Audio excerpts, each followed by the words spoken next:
Mga boss, kung mayroong tinaguriang The Cheese Master, yan nga ay ang ama ni BP Inday Sara Duterte na si FPRRD mga boss. Alam niyo bakit? Dahil sa isang galaw pa niya, isang move niya lang mga boss, ay alam niya na ang magiging consequence nito or kapalit nito mga boss. Talagang nalalaro niya yung galaw ng mga kalaban nung panahon ng kanyang administrasyon. Isa na yung pinakamalaking nilaro niya doon mga boss ay ang mga oligarko na matagal lang naghahari sa ating bansang Pilipinas. Yung matagal lang naglalaro at pinaglalaroan ang batas ng ating bansang Pilipinas ng mga oligarkong ito mga boss, kagaya ng mga Pangilinan, yan mga Lopez at saka yung mga may-ari ng PAL mga boss na si Lusyutan ay talagang napasuko o napabayad ng mga matagal lang hindi nagbabayad ng buwis sa ating bansang Pilipinas mga boss na billions na ang halaga at talagang siningil ito ni FPRRD under sa kanyang administrasyon at yun ang nag-trigger sa malaking mga oligarchs mga boss para isumpa at tugisin ito at bawian si FPRRD mga boss. Ngayon nga ay nasa ICC dahig na ito. Pero kung mayroong tinaguriang The Cheese Master ay mayroon ding nagmana mga boss. Isa din itong Queen of the Gambit, Sara Duterte mga boss. Dahil talagang manang-mana niya ang galaw ng kanyang ama mga boss. Katapos na hindi umimik sa 3 years na kanyang panunungkulan bilang Vice President ng ating bansang Pilipinas mga boss, ay nilaro niya lang ito. At ngayon nga ay ginalaw niya na yung bato mga boss o yung pamato ng cheese at tinulak niya na ito para hulihin at i-checkmate ang mga kalaban mga boss. Ngayon nga ay talagang unti-unti nang chine-checkmate ni BP Inday Sara nung mag-declare siya kahapon at ilabas ang kanyang statement na tatakbo na siya sa 2028 election bilang presidential candidate mga boss.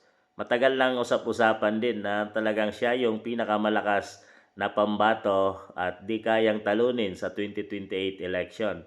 Kaya nga, yung mga kalabang nais din na maging pangulo ng ating bansang Pilipinas at ang administrasyong talagang ayaw nang umalis sa kanilang katungkulan na gusto na lang ay manatili ay talagang takot na at malayo pa man ang 2028 election, umpisa pa lang 2022-23 ay talagang ay numpisahan nila na gumalaw at talagang sirain ang pangalang Duterte, lalo na si BP Inday Sara sa pamamagitan ng pagsampa ng samut-saring kaso at ng impeachment case laban sa ating Vice Presidente. Hanggang ngayon ay hindi lang ito tinantanan.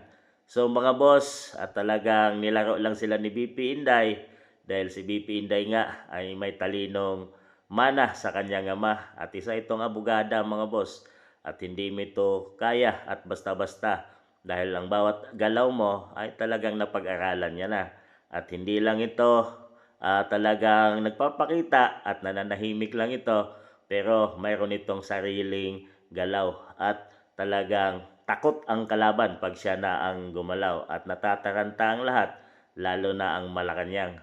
Talaga kahapon, marami siyang ginimbal at maraming kinabahan sa kanyang pag-declare na tatakbo na siya sa pagka-presidente ng Pilipinas sa 2028. At talagang finally ay inilabas niya na ito na galing na mismo sa kanya. Alam niyo ang laro doon mga boss ay talagang nasira na naman ang game plan ng mga kalaban dahil bawat sampa or anong kaso na isasampa nila laban kay BP Inday ay magti-trigger na ito ay political ambition mga boss dahil sa nag-declare na nga siya na tatakbo sa 2028. Ganon ka otak, ganon ka cheese master, ganon ka Queen of the Gambit ang anak ni Tatay Digong Duterte mga boss, na sinasabi ni Tatay Digong na mag-ingat kayo kay Inday dahil higit pa ang kanyang kaalaman at talino at kamay na bakal tapang kaysa kanya. So mayroon itong sariling desisyon na talagang kaya niya na panindigan at kaya niyang gampanan ang kanyang trabaho mula Davao City hanggang sa pinakamataas na posisyon ng ating bansang Pilipinas bilang Vice President. At nakita naman natin in 3 years, nangunguna pa siya sa rating kaysa ating Presidente ng Pilipinas. Talagang malaki ang tiwala ng mamamayang Pilipino sa trabahong ginawa ni VP Inday Sara Duterte. So kinakabahan na ang lahat, lalo na kahapon nung mag-declare siya mga boss. Hintayin natin ang susunod na galaw dahil machi-checkmate na ang mga kalaban mga boss. Malapit na, 2 years na lang ang hihintayin. Marami na rin mamamayang Pilipino ang nagdarasal mga boss na sana bukas ay 2020 eleksyon na para matapos na ang problema ng bansang Pilipinas ngayon na hindi masolusyonan ng PBBM administration at lalo lang lumaganap ang corruption sa ating bansang Pilipinas. Mga boss, Queen of the Gambit, gumalaw na at yan ang ating aabangan.